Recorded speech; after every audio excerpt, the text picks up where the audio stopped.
El paisatge de l'Horta també està fet d'enyorances, de records i vivències. Ho sap bé l'escriptora de Meliana, Maria Jesús Volta. Un paisatge propi des d'on ha construït una llarga trajectòria en la literatura valenciana infantil i juvenil. A plaer de ma vida, fem parada i fonda per a buscar els camins més personals de l'Horta.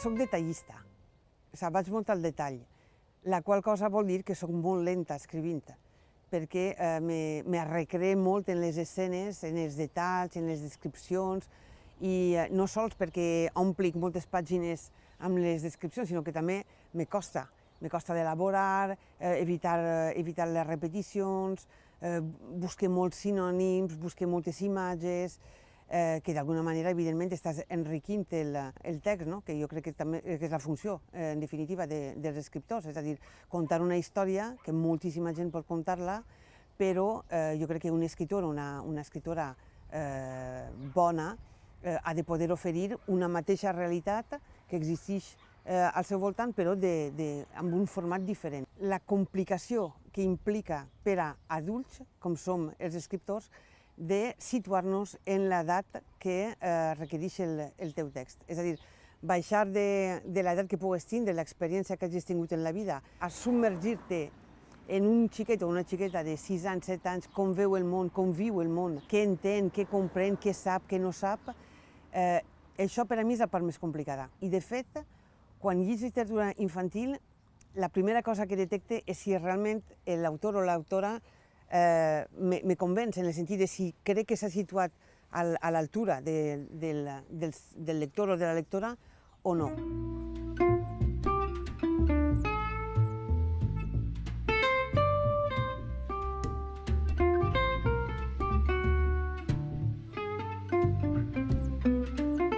He volgut reflectir, en realitat, un problema que crec que tenen la majoria dels pares, que és la falta d'ordre dels fills, dels xiquets i de les xiquetes. Aleshores, contar la història d'un xiquet que per unes circumstàncies molt especials ha d'entrar i s'ha de quedar en la seva habitació. La seva habitació és un autèntic desastre, fa molt de temps que no entra i ahir s'ha creat de tot. I d'alguna manera s'ha creat i s'ha recreat com un nou planeta. Reflexionar sobre què passa quan un no és ordenat, les coses que pot perdre, els tresors que pot trobar, si s'encabota a fer-ho, i també, evidentment, escriure que en aquests moments ja cada volta més ocupa una part més ampla del meu temps.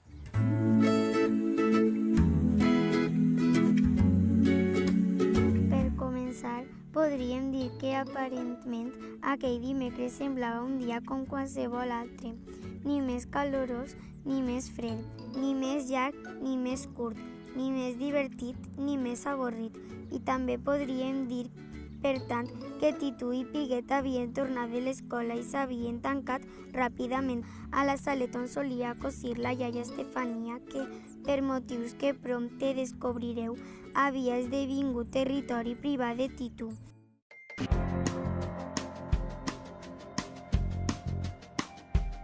Moi aussi j'ai une fée chez moi, sur les gouttières ruisselantes. Je l'ai trouvée sur un toit, dans sa traîne brûlante. C'était un matin, ça sentait le café. Tout était recouvert de givre, elle s'était cachée sous un livre et la lune finissait ivre. Moi aussi j'ai une fée chez moi. Per a mi és un paisatge quasi adoptat, perquè els meus pares van emigrar a França i jo vaig viure allí fins als 17 anys, pràcticament. Aquest paisatge jo el coneixia per l'estiu, quan venia de vacances. Un mes o 2 mesos, depenia. Jo vivia en el poble i per a mi era la llibertat absoluta, era un altre món. És a dir, allà a França vivíem en un poble al costat de París i era industrial, molt urbà, evidentment no n'hi havia ni muntanyes, ni mar, ni res de tot això. I quan veníem a ser l'estiu, era el sinònim de llibertat, de poder eixir i córrer pels carrers, i més en aquella època, pocs veïns, tots se coneixien. Moi aussi j'ai une fée chez moi, Depuis mes étagères, elle regarde en l'air la télévision en pensant que dehors c'est la guerre. Elle lit des périodiques d'hiver. La meva llengua materna és el francès. Jo parlo francès sense cap accent. Vull dir, no se pot detectar que no soc francesa. Però el meu nom, per exemple, Maria Jesús, vull dir, en França sí que era un nom que xocava i després, evidentment, quan veien la teva família qui era, immediatament sabien que eres emigrant. I això podia portar algun problema. Però la qüestió és que els meus pares sí que ignoraven enormement això, entre altres coses perquè tenien els seus propis pares, tenien els seus germans, la seva família, i ells, vull dir, dia sí, dia també, alguna referència o alguna cosa que podia aparèixer en televisió es portava a parlar de València, sobretot de València, de la situació que se vivia així, etc. Però és que després, quan venim així, també som forasters. I jo crec que més encara que quan estava allà.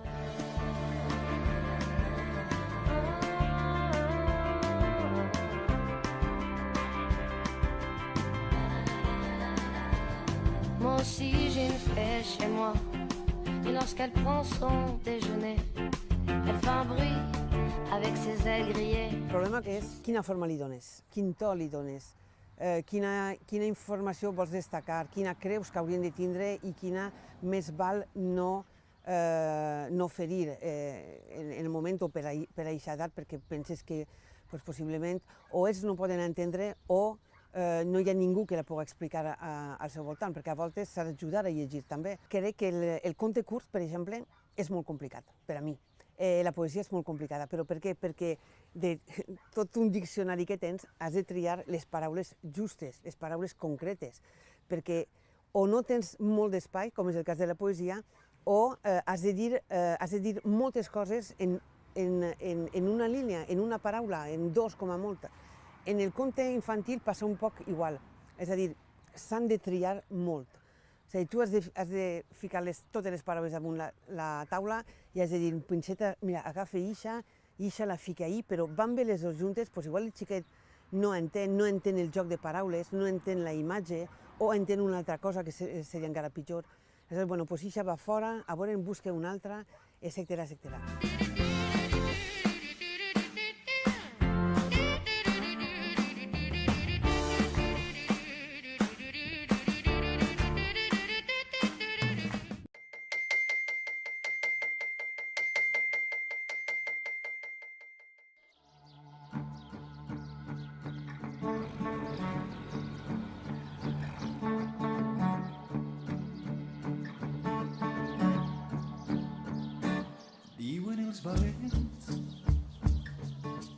No diré que ignorada, però necessitaria que alçaren la cortina de vellut que està damunt d'ella i que la tractaren com un gènere viu, ric, divertidíssim, amable, gentil, que hauria d'estar permanentment present en totes les cases, en totes les habitacions de xiquets, en totes les biblioteques, en totes les escoles i en tota la societat en general.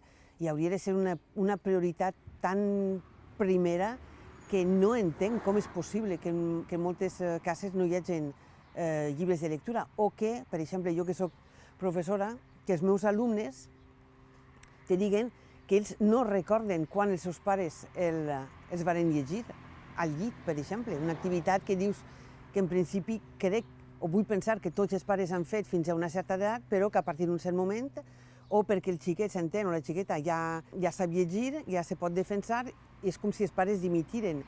I crec que això hauria d'acompanyar el xiquet molts anys.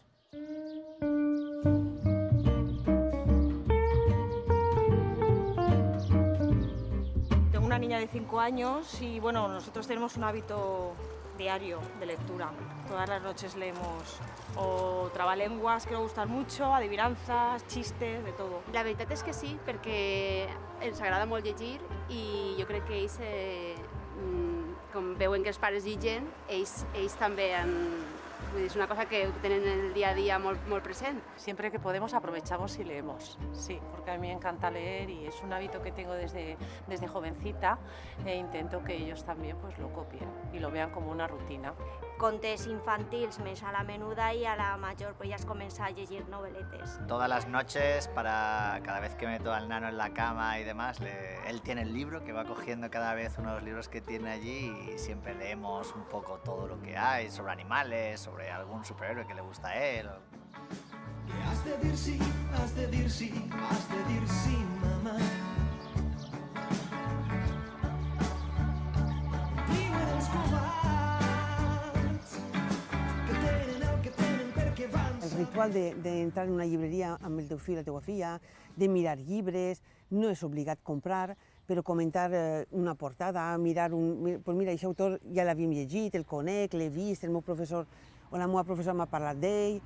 O sigui, imbuir-se del tema de la literatura, que no siga ni la visita a la fira amb l'escola i que tampoc siga la llista de lectures que se puguen donar a l'institut, per exemple. I no fer exàmens, vol dir, associen en molts casos la lectura amb un control. I si ho associen a l'aspecte acadèmic, aleshores ahir hem perdut ja el 80% del que podia ser l'encant. Ara, tampoc sé quina seria, vull dir, sí que ho sé, però és molt complicat fer que en els centres educatius els xiquets puguen llegir dins del que és l'ensenyament de la llengua. És complicat. Hi ha en el subsol una energia volcànica de gent que vol escriure, de gent que té molta imaginació, que té moltes propostes molt interessants, i després, quan ix a la superfície, veu que el xorro immens que teníem ahir se queda pràcticament en no res, en 4 gotetes, perquè fora no hi ha pràcticament ningú que t'espera, ningú que t'acull.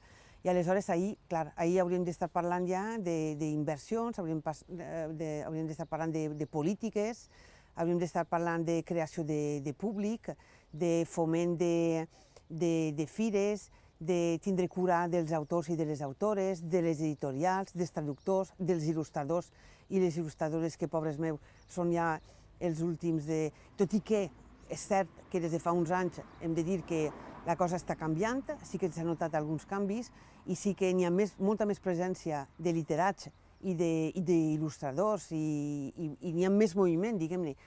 Però de tota manera, vull dir, tu mires la quantitat de gent que ve darrere i que té ganes de fer coses i dius, bueno, i això qui ho ha d'arreplegar? I després hi ha un altre problema que hauríem, no sé, que també s'hauria de comentar, és tenim lectors que no estiguen en les escoles i en els instituts, gent que vol anar a una llibreria un dia qualsevol i comprar-se un llibre perquè sí, sense cap motiu, o per a regalar o autoregalar-se, que no vingui a recomanar per cap llista, que no siga per a lectures per a estiu, per exemple. Jo crec que no.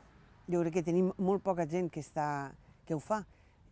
També és cert que te diran, bueno, però en castellà tampoc ho fan. Sí, però és que nosaltres sempre anem pitjor que el castellà. Aleshores, necessitem tota l'ajuda del món. Has de triar, és senzill, la vida és un riu que va. Tampoc me fique com a objectiu escriure res. Jo me deixo portar i segons el que cau, el que me demanen i el que m'avellisca, faig. I faré, esperé.